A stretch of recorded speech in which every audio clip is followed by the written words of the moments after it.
Hi అందరికీ, welcome to our channel భాగ్య ప్రపంచం. ఈ వీడియోలో మా నాయనమ్మ చేసిన సింపుల్ చికెన్ కర్రీ ఎలా చేసిందో చూసేద్దాం రండి. ఇక్కడ 1/2 kg చికెన్ తీసుకున్నాము. సో ఫస్ట్ వాటర్లో మంచిగా వాష్ చేసుకోవాలి చికెన్ని.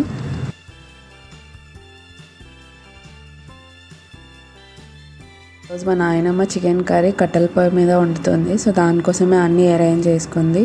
సో ఫస్ట్ ఒక గిన్నె తీసుకొని దానికి మషి అంటాం కదా, అది రాయాలి. గిన్నె వేడైన తర్వాతకి 2 to 3 టేబుల్ స్పూన్స్ ఆయిల్ వేసుకోవాలి. సో ఆయిల్ వేడయ్యాక 1 టేబుల్ స్పూన్ జీలకర్ర, 1 టేబుల్ స్పూన్ ఆవాలు వేసుకోవాలి.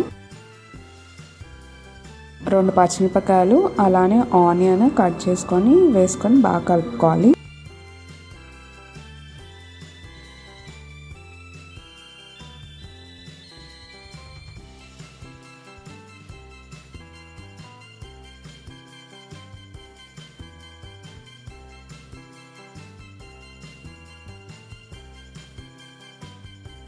ఆనియన్స్ బాగా వేగాక 2 టేబుల్ స్పూన్ పసుపు వేసుకోవాలి.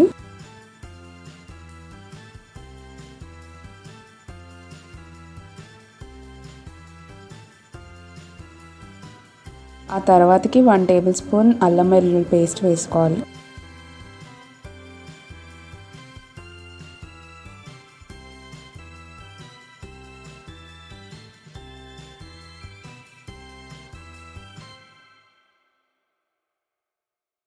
అన్నీ ఫ్రై అయిన తర్వాతకి చికెన్ పీసెస్ వేసుకొని బాగా కలిపెట్టుకోవాలి.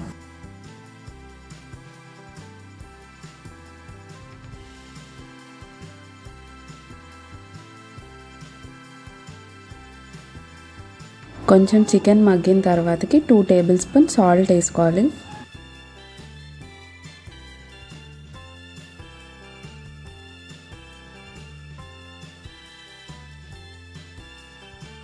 చికెన్ ఒక 50 to 60% కుక్ అయింది. సో ఇప్పుడు మనం 3 to 4 టేబుల్ స్పూన్ కారం వేసుకున్నాం.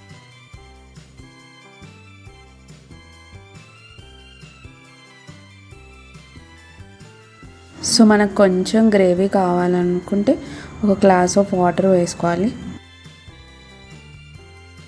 ఇంకా లాస్ట్లో 1 టేబుల్ స్పూన్ గరం మసాలా వేసుకోవాలి. ఇంకా చికెన్ కర్రీ రెడీ. వేడి వేడి చికెన్ కర్రీ రెడీ. రైస్లోకి, చపాతీలోకి, పూరీలోకి దేంట్లో అయినా బాగుంటుంది. సో మీరు కూడా ట్రై చేయండి. Thank you for watching this video. If you like the video, please subscribe the channel and like the video. Thank you.